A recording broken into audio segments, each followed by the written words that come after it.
गलती हो जाती है, own up to that mistake. आपने हाँ ठीक है मुझसे गलती हो गई यार, let's sit on the table and let's find a way, there is always a way, Obviously. always a way जब to प्रॉब्लम है yes. तो सॉल्यूशन 100% होगा। 100%। देखो the most difficult phase of my life was 2018 I would say. So I had to shut down my business. When you are running a business, so आपके पास challenges तो every day आएंगे, मतलब you have to be prepared for it. कभी कभी ऐसा भी होता है कि किसी आपके, जैसे आपने बोला कि गलती ट्रूप से हुई, बट जिम्मेदारी किसकी थी?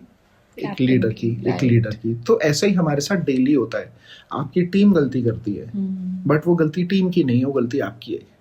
Because that's your team after. देखो हमारी टीम है, अगर आप उनको वो सपोर्ट नहीं दोगे तो they will not feel secure in that job. वो तो सीधा बोलेंगे यार बॉस तो मेरे नाम पे बिल फाड़ देता है। नहीं, मैं अपनी टीम को हमेशा ये बोलता हूँ, गलती करो, गलती को सुधारने के लिए मैं बैठा हूँ, लेकिन अगर तुमने वही गलती दोबारा रिपीट करी तो then you will have it. Obviously. ठीक है, तो वो गलती करना, रिस्पॉन्सिबिलिटी एंड अकाउंटेबिलिटी की जैसे आप बात कर रहे हो, पहली बात तो काम उतना ही करो जितना आप संभाल सकते हो। Correct. Don't run for the extra business. देखो आता हुआ काम को मना करना बहुत मुश्किल है। आपको पता है कि आपको 2 पैसे मिलेंगे, that is the most difficult situation, जब आपको ये लगता है कि एक बिजनेस आ रहा है यार इसको मना करना है, but you have to take that call.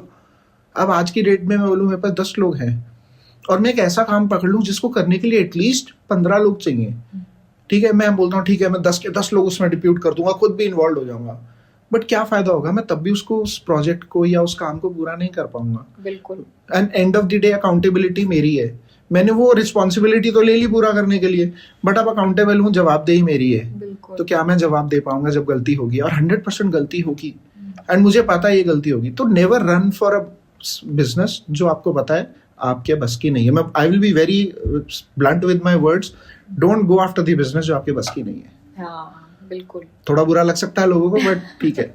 नहीं, बट मुझे कई बार लगता है लोगों को ना हार्श ट्रूथ सुनने की जरूरत होती है। बिल्कुल। बिकॉज आप हर वक्त ना वो मीठी बातें करके, मैं तो खुद अपने आप को बोलता हूँ कि भाई तेरी औकात नहीं है। मैं जब बात करता हूँ ना खुद से, कुछ लगता है मैं सीधा बोलता हूँ भाई तेरी औकात नहीं है, मत कर ये काम, फंसेगा और कोई बचाएगा नहीं, लोग हंसेंगे, तमाशा देखेंगे। तो मतलब मैं खुद को भी ऐसे ही बोलता हूँ कि don't run after the business that you can not handle, simple as that. आपने 3 बार जब बिजनेस को वापस स्टार्ट किया, मतलब पहली बार तो किया, उसके बाद 2 बार रीस्टार्ट किया आपने, उस टाइम पर जोन क्या था, मेंटल जोन क्या था? देखो हमारी अपब्रिंगिंग जो है ना, स्पेशली इन 6, वो यही रही है कि आपको किसी भी सिचुएशन से हार नहीं माननी है। ठीक है, life will throw a dozen things at you, ठीक है, बट आपको हार नहीं माननी है। तो मतलब मेरे मन में कभी ये नहीं आया कि मैं ये बिजनेस रीस्टार्ट नहीं कर पाऊंगा। डर नहीं लगा? डर नहीं, कभी भी डर नहीं था। उल्टा मुझे डर तब लगा जब मैं बिजनेस बंद करके मुझे जॉब में जाना पड़ा था। That was the most difficult decision of my life, और मैंने वो डिसीजन लेने में ऑलमोस्ट 3 से 4 दिन लगाए थे। कि मतलब फॉर अस, मेरे लिए, क्योंकि मैं बहुत इंस्टेंट डिसीजंस लेता हूँ, मतलब मेरे लिए क्या है कि अगर मेरे को कुछ डिसीजन लेना है तो वो मैक्सिमम 2-4 घंटे में मैं वो डिसीजन ले लूंगा। ओके। सो मैं इतना स्पॉन्टेनियस हूँ अपने मतलब डिसीजंस में। तो मेरे लिए सबसे बड़ा डिसीजन मेरी लाइफ का वही था 2018, जब मुझे अपना बिजनेस शट डाउन करके जॉब में जाना था। आई टुक ऑलमोस्ट 3-4 days। तो वो वहां पे डर लगा था। That was the longest time of any decision. Yes, but हाँ मुझे कभी भी I always felt very confident कि हाँ ये तो मैं कर लूँगा।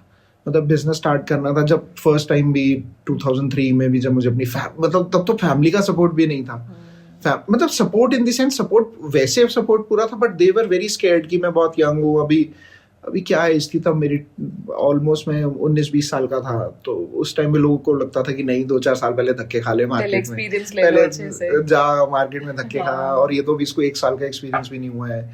तब भी मतलब वो माइंडसेट था। फैमिली वाज, मतलब मैं ये बोलूँगा मेरी फैमिली थोड़ी स्कैर्ड थी, not that they were not supportive, they were scared कि ये कर पाएगा या नहीं कर पाएगा। सो मेरे लिए हमेशा ना बिगेस्ट मोटिवेशन ये था, जब लोगों को लगता है ना ये नहीं कर पाएगा, तो वो मेरे लिए बिगेस्ट मोटिवेशन है, यार इनको गलत प्रूफ करना है। It works for you? ये वर्क्स फॉर मी। तो हमेशा फिर 2012 में भी ऐसे ही हुआ, 2013 में जब हमें लॉसेस हुए and we had to restart. अब ये सबको ये लगता था अरे ये तो ऑफिस बंद कर देगा, ये ऑफिस नहीं कर पाएगा, ये ऑफिस नहीं चला पाएगा। तो वो मेरे को मोटिवेट करती थी बातें कि नहीं यार ये गलत प्रूफ करना है, इन लोगों को गलत प्रूफ करना है।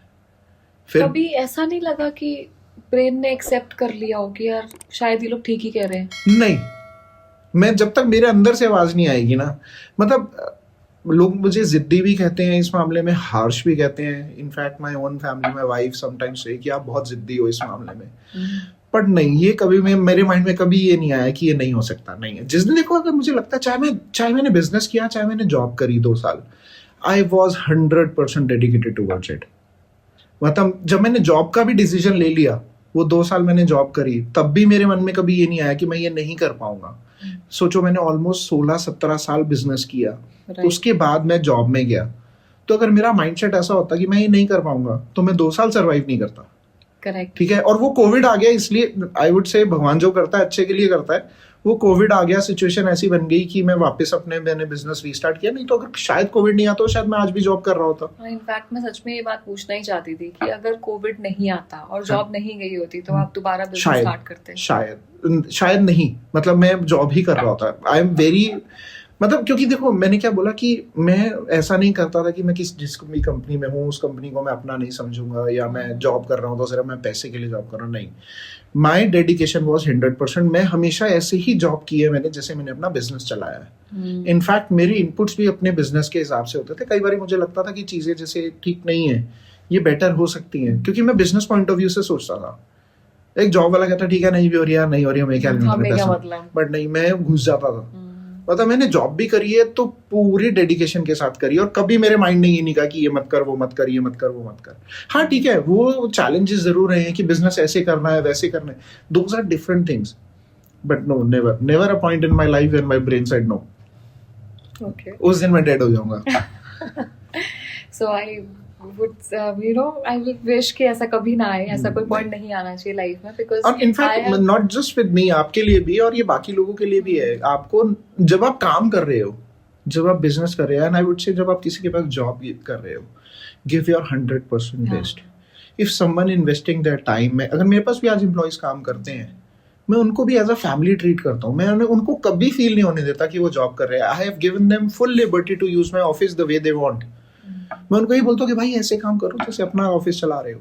आई थिंक यही शायद एक रीजन है कि आपके ऑफिस में एक बड़ी पॉजिटिव वाइब है। मैं तो मतलब देयर फ्री, मैं वो कहते हैं सर हमें ये खाना है, हमें ये करना है, हमें वो करना है, मैं करो, लेकिन मुझे काम टाइम पे चाहिए। माय ओनली शर्त इज काम के साथ कॉम्प्रोमाइज। काम के साथ अगर तुमने कॉम्प्रोमाइज किया तो देन यू विल सी मेरा ऐसा रूप देखोगे तुमने जो तुम्हें नहीं देखना चाहिए। बट हाँ, उसके अलावा तुम क्या करते हो क्या नहीं करते मुझे उससे कोई मतलब नहीं है। मेरे को मेरा काम टाइम पे मिल जाए, दैट इज इट। मैं अपने स्टाफ को कभी भी 8-9 बजे के बाद परेशान नहीं करता, unless and until there is an emergency. मैं उनको यही बोलता हूँ कि भाई तुम्हारी अपनी प्राइवेट लाइफ है, एंजॉय दैट लाइफ। राइट। मैं तुम्हें बोलूँ रात को 9 बजे भी काम करूँ, देखो मेरे पास टचवुड भगवान की दया से इतना काम है कि मैं रात को 10 बजे भी काम करना चाहूँ, 11 बजे भी काम करना चाहूँ, मैं काम कर लूंगा। बट लेकिन उसके लिए फिर मैं क्या सैक्रिफाइसेस कर रहा हूँ, अपनी फैमिली को इग्नोर करना पड़ेगा, राइट? तो पर्सनल टाइम को इग्नोर करना पड़ेगा। मुझे अपना पर्सनल टाइम बहुत प्यारा है। एक्चुअली पता है इंसान कमा क्यों रहा है? To have a good life. और उसमें आपके पास अपने लिए टाइम नहीं है, अपनी फैमिली के लिए टाइम नहीं है, तो what's the point of doing? नहीं, वो कमाना नहीं हुआ फिर। हाँ। मेरे हिसाब से आप देखो, लोगों के बहुत सारे शौक होते हैं। मेरा travelling is my biggest hobby. मुझे ट्रैवल करना बहुत पसंद है। साल में मैं 2-3 ब्रेक्स ना ले लूं तो मुझे लगता है कि भाई ये क्या कर रहा हूँ मैं, कर लिया। हाँ। ठीक है, तो मुझे वो, और फैमिली के साथ ट्रैवल मुझे बहुत पसंद है। My best travel partner is my daughter. मुझे अपनी डॉटर के साथ ट्रैवल करना बहुत पसंद है। मैं उसके साथ बहुत घूमा हूँ। And my wife, my wife and my daughter, हम 3 लोग बहुत घूमते हैं। मतलब हम कहते हैं चलो परेशान हो गए ना जैसे, तो चलो कभी शॉर्ट ब्रेक पे जाना है, जिम कॉर्बेट चल लो, Ranthambore is one of my favourite destination in India. हम रणथंबोर चले जाते हैं, हम कभी कहीं चले जाते हैं। मतलब हम, और सेल्फ ड्राइव, मेरे को गाड़ी का चलाने का भी बहुत शौक है, तो we always do this small trips together जो काम से हटके, मतलब मी टाइम या our time. I would say our time, not me time. Me time तो ठीक है यार, अब थोड़ा सेल्फिश वर्ड हो जाएगा me time. I would say our time. My family is very important to me, तो मुझे फैमिली के साथ घूमना, फैमिली के साथ टाइम स्पेंड करना वो बहुत पसंद है।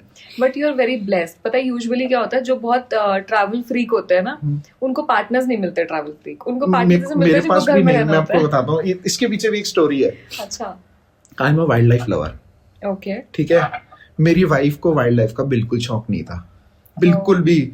मैं जब हमारी नई नई शादी होती थी, मैं पूरे उस शादी के बाद वो डिस्कवरी और नेशनल ज्योग्राफिक सारा दिन लगा के बैठा रहता था। अच्छा। And my wife always use to fight with me, क्या लगाया हुआ है, जानवर देखते रहते हो, ये देखते रहते हो, वो देखते रहते हो। मैं कहा मेरा शौक है, मैं कहा join me in one of those trips, चलो मेरे साथ, देन यू विल रियलाइज अरे मेरे को नहीं जाना, मेरे को नहीं शौक है जानवर में। तो she is a more beach friendly person, mountain friendly, nature friendly person, but वो उसका वो जानवरों में ना शौक नहीं था, वाइल्ड लाइफ का शौक नहीं था। तो वे मेरी डॉटर फिर बड़ी हुई, मैंने एक दिन फिर मैंने उनको बोला, मैं कहा चलो एक बार ना जिम कॉर्बेट, तो so the most easiest destination for anyone for a wild life is Jim Corbett, although it is not for wild life, वहां पे वाइल्ड लाइफ साइटिंग कुछ नहीं दिखता। तो मैंने कहा चलो टेस्ट करने के लिए इनको मैं जिम कॉर्बेट लेके चलता हूँ, देखता हूँ कि how they adapt to it, क्योंकि मेरा तो शौक है। मैं तो, मेरे को टाइगर नहीं भी दिखेगा तो भी मैं नेचर एंजॉय कर लूंगा, मेरे को बाकी जानवर और बर्डिंग का भी बहुत शौक है। ओके। तो we booked a safari and both of them enjoyed thoroughly. So उनके लिए एक बहुत ही अलग एक्सपीरियंस था। तो जब मेरे को रियलाइज हुआ कि इनको वाइल्ड लाइफ का शौक जाग रहा है, देन आई सेड कि अब हम इमीडिएटली, मैं ख्याल शायद 1-1.5 महीने बाद मैं कहा अब हम रणथंबोर जाएंगे और हम will go for a tiger sighting. I am very optimistic कि हमें अच्छी टाइगर साइटिंग होगी। तो मैं उनको रणथंबोर लेके गया फिर, and you won't believe me, उन्होंने इतना एंजॉय किया वो अर्ली मॉर्निंग सफारीज, इतना एंजॉय किया। एंड मतलब हम दिसंबर में गए थे and April we were back in Ranthambore. मौके पे चौका मारा इस बार आपने। तो उसके बाद मतलब वो मैं उनको बोलता हूँ ना कि वाइल्ड लाइफ या रणथंबोर चलते हैं, चलो चलो चलो, मतलब तो you have to you know उनका टेस्ट डेवलप करवाना पड़ता है। मतलब जैसे आपने बोला ना तो कि उनको पसंद नापसंद, तो you have to test it around कि मतलब उनको क्या पसंद है, क्या पता वो देख के वो रियलाइज करेंगे मुझे ये चीज पसंद है, राइट। तो वो देख के फिर you have to get that, build that understanding. तो ऐसे अब हमारा 3 का सर्कल है, हम बहुत घूमे हैं, हम टचवुड, हम मालदीव्स गए हैं, हम ऑस्ट्रेलिया 3 बार गए हैं। जिम कॉर्बेट गई, हमें कुछ नहीं दिखा, I was so go to disappointed. Ranthambore. अब अगर आपको वाइल्ड लाइफ देखना है तो रणथंबोर इज द बेस्ट और प्लेस। मेरी बेटी पूरे टाइम कह रही है एलिफेंट दिखा दो बस, पता नहीं how come she just wanted to see elephants. Elephant आपको जिम कॉर्बेट में मिल जाते हैं। हाँ, वो दिख गए लास्ट में उसको, तो शी वाज वेरी हैप्पी कि मुझे तो एलिफेंट दिख गए। But if you want to feel that adrenaline जो एक वाइल्ड लाइफ सफारी का होता है, you have to be at Ranthambore. और जोन नंबर 2, जोन नंबर 1, ये भी ध्यान रखना, वहां पे जोन 1 to 10 है। 6 to 10 में जाओगे कुछ नहीं दिखने वाला, बहुत डिसअपॉइंट होगे। Zone 1 and 2 are the most densely populated tiger, जहाँ पे आपको इजीली दिख सकते हैं। ये भी मैं आपको बता देता हूँ, बकेट लिस्ट में ऐड करूंगी। जोन 1-2 बस, सिंपल एज दैट, और कुछ नहीं देखना आपको।